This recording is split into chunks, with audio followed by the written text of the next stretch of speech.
Satu kali Petrus datang kepada Yesus, lalu bertanya begini di ayat 21 Matius 18. Tuhan, sampai berapa kali aku harus mengampuni saudaraku jika dia berbuat dosa terhadap aku? Sampai 7 kali. Petrus tanya sampai berapa kali, lalu dia tanya sampai 7 kali. Waktu Petrus bilang sampai 7 kali, ini Petrus sudah angkat standar tinggi sekali. Kenapa? Karena rabi-rabi Yahudi pun mengajarkan bahwa mengampuni itu batas 3. Salah keempat, tidak ada pengampunan lagi. Bahkan Rabbi Yosef bin Hanina berkata, orang tidak boleh meminta pengampunan lewat dari 3 kali. Mengapa sampai rabi-rabi Yahudi mengajar demikian? Karena dalam kitab Amos ada sejumlah ayat yang mengatakan bahwa Tuhan sendiri tidak mengampuni pada kesalahan keempat. Coba lihat Amos 1 ayat 3. Berfirmanlah Tuhan, karena 3 perbuatan jahat Damsyik, bahkan 4, aku tidak akan menarik kembali keputusanku. Ayat yang ke-6. Karena 3 perbuatan jahat Gaza, bahkan 4, aku tidak akan menarik kembali keputusan. 3, bahkan 4, Tuhan tidak menarik hukuman. Jadi mengampuni orang itu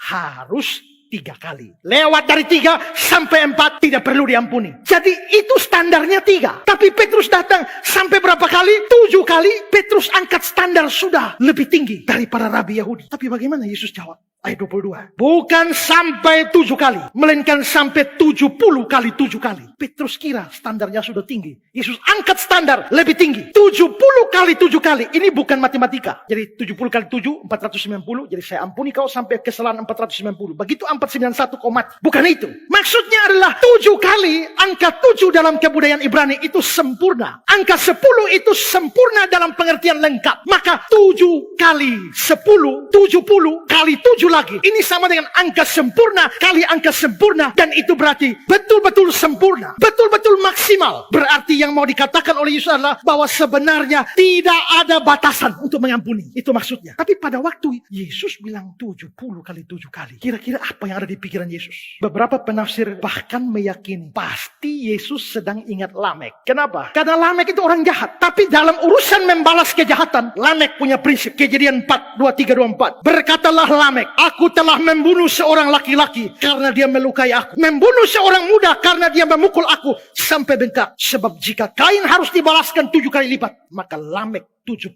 kali 7 kali lipat. Maksudnya apa? Dia pukul saya sampai bengkak, saya bunuh dia. Kenapa? Prinsip saya, lu kasih 7, saya kasih 70. Jadi 70 kali 7. Dengan kata lain, prinsip Lamek di dalam pembalasan adalah balas maksimal. Itu prinsip Lamek. Tapi Yesus mengambil prinsip Lamek itu dan diterapkan pada pengampunan. Pengampunan 7 kali? Tidak. 70 kali 7 kali. Artinya maksimal. Dari semua ini kelihatannya menurut Yesus tidak peduli seberapa banyak kesalahan orang terhadap kita. Pengampunan harus tetap diberikan. Banyaknya kesalahan orang itu bukan alasan untuk tidak mengampuni. Lagi pula saudara, satu hal yang perlu saudara pertimbangkan dalam mengampuni kesalahan yang banyak dari orang adalah pikirkan fakta ini. Seberapa banyak dia buat salah pada kamu. Dan bandingkan dengan seberapa banyak kamu bersalah kepada Tuhan. Orang itu buat salah kepada kamu 100. Kamu bersalah kepada Tuhan 1000 kali. Dan untuk kesalahan kamu yang 1000 diampuni. Lalu untuk kesalahannya yang 100 kamu tidak ampuni. Bagaimana kamu tidak mengampuni kesalahan 100? Sedangkan kesalahanmu yang 1000 telah diampuni. Setelah menjawab pertanyaan Petrus 70 kali 7 kali, Yesus melanjutkan dengan sebuah perumpamaan. Perumpamaan itu tentang seorang raja atau tuan yang mengadakan hitung-hitungan dengan hamba-hambanya yang berhutang. Perhatikan ayat 23-24. Sebab hal kerajaan surga seumpama seorang raja yang hendak mengadakan perhitungan dengan hamba-hambanya. Setelah dia mulai mengadakan perhitungan, dihadapkanlah kepadanya seorang yang berhutang 10.000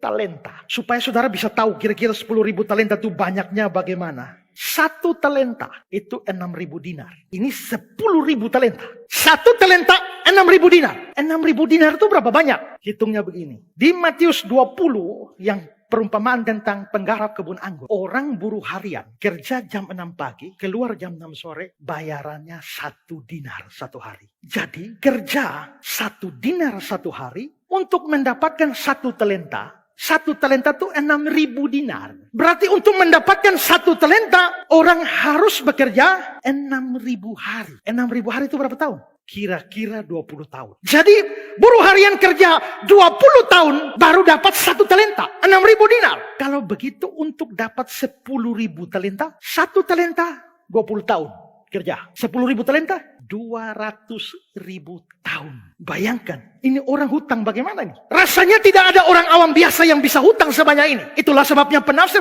berkata, kelihatannya orang yang berhutang ini bukan hutang biasa, tapi semacam pemimpin tertentu di satu wilayah yang berhutang untuk wilayahnya kepada orang yang lebih kaya. 10.000 talenta. Dia tidak bisa bayar. Karena dia tidak bisa bayar, Tuhan itu bilang jual anak-anaknya, istrinya. Waktu itu memang dijual jadi budak untuk bayar hutang. Tapi dia minta ampun, berlutut minta ampun. Akhirnya Tuhan itu jatuh belas kasihan. Ya sudah, bebas.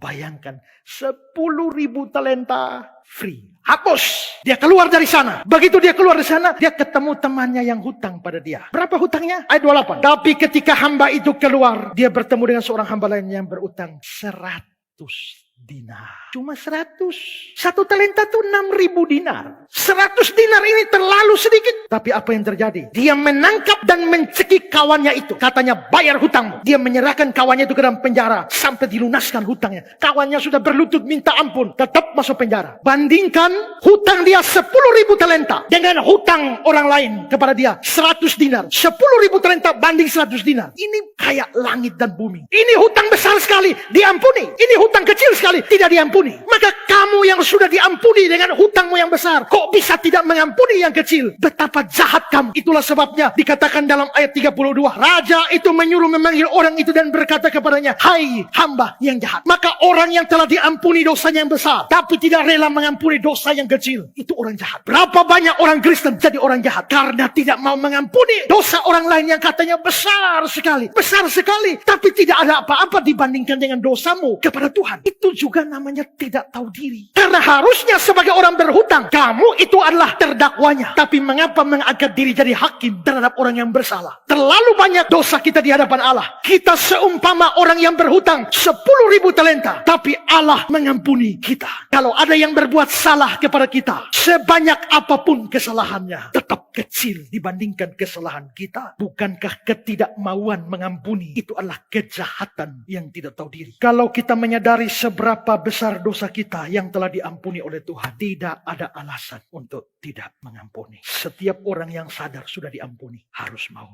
mengampuni.